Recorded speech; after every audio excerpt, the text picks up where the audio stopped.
Hey, AB here. Hey, AB here. Gonna talk about the Matthyse Postol post-fight review. I know it's a little late, but I actually had Postol winning this fight. A lot of people, you know, it's a combination of casuals and just haters that, didn't really see Postol fight ever before, didn't really know who he was.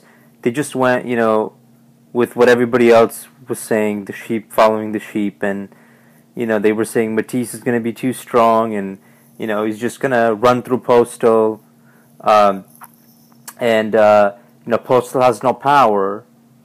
Where if you actually watch the Aydin fight, Postol knocked Aydin out. So if you have no power, how do you knock a guy like Aydin out?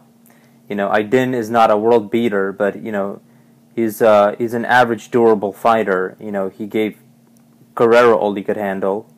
Looking at Mathyse's past fights, being outboxed by Danny Garcia, okay, and who doesn't have the height or reach that Postol has, doesn't have the boxing skills that Postol has, being outboxed by, well, I wouldn't say outboxed, but losing to Judah and Alexander, which were still questionable decisions, but he had issues in those fights. The only chance Matthyse had in this fight was a puncher's chance. I mean, Postol's 5'11", he's got a greater reach. He's a much more fundamentally sound fighter than Lucas Matthyse, coming from the Eastern European School of Boxing, Ukraine, one of the best amateur programs out there.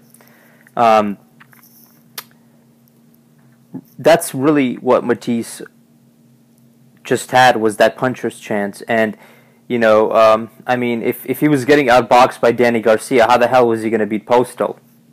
You know what I mean? Just to me, just didn't seem logical. So the fight was clearly one-sided. I had Matthyse winning 3 rounds at best. I think Postol just mentally broke him down, and people are saying that, oh, Lucas quit. Oh, he's a pussy. You try being in the ring like that and taking that kind of punishment. We saw what happened with what was that guy? The guy that fought Perez, the heavyweight that ended up in the hospital, Abdullayev.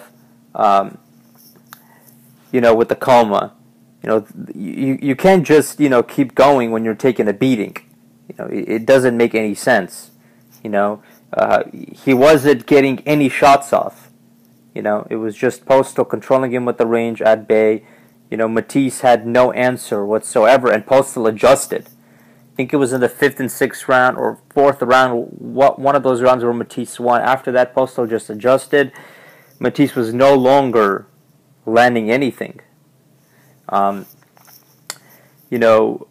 think it's silly for Matthyse to say that he's fought better and he could have gotten up, when clearly he's never fought a better fighter as Postol, because no one's ever dominated him like Postol has.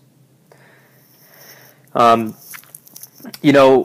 eye problem, that punch, it was clear. It looked like it was on the chin.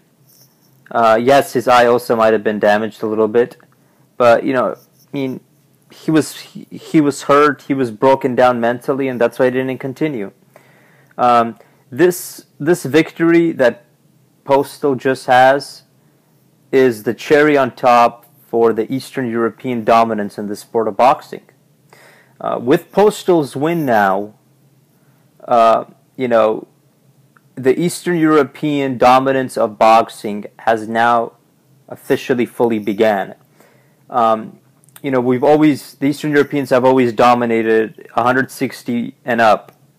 After, now with Golovkin, you have Golovkin at 160. A lot of people are going to say he's Kazakh, yes, but his dad is half ethnic Russian. Kazakhstan used to be part of the former USSR. Golovkin being half ethnic Russian, he's in the Eastern European, ethnic group. Okay. Golovkin at 160, you got 168 Chudanov, who holds a title. 175, you have Kovalev. the cruiserweight division is dominated by Eastern Europeans, and then you have Klitschko, and then you have Povetkin, and then you have a couple other Eastern European heavyweights at heavyweight. Now, what the Eastern Europeans lacked was somebody below 160 pounds, where now that changed with Postol's victory. Yes, we had there was Ruslan, but clearly he wasn't on that level. Now you have a world elite level fighter in Viktor Postol at 140 pounds, who could potentially move up to 147, and you have Lomachenko at 126 pounds. So in the next couple of years, I predict that we're going to be seeing more and more Eastern Europeans in the lightweight and welterweight divisions dominating the sport of boxing in those divisions, and that will be take the Eastern Europeans into full dominance in the sport of boxing, because simply the amateur program in America is falling apart. We haven't had a gold medalist since 2007. The U.S., yes, there's always going to be fighters here and there, once every 20 years, but overall, USA is now losing its grasp on boxing, and this victory with Viktor Postol just shows, again, the dominance of the Eastern Europeans in the sport of boxing, and actually that they are the most feared boxers in the sport of boxing. A lot of people say it's the Cubans.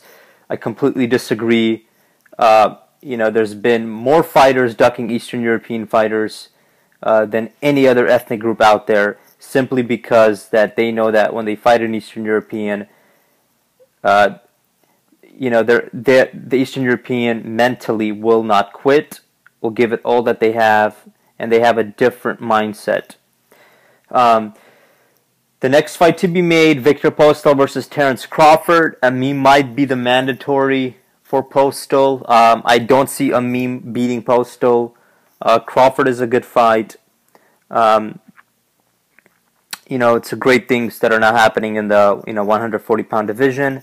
Hopefully Postol unifies 140. He moves up to 147. That would really be huge now, because there's never been an Eastern European in the welterweight division dominating. So that's pretty much it for the Postol Matthyse post-fight review. ABC's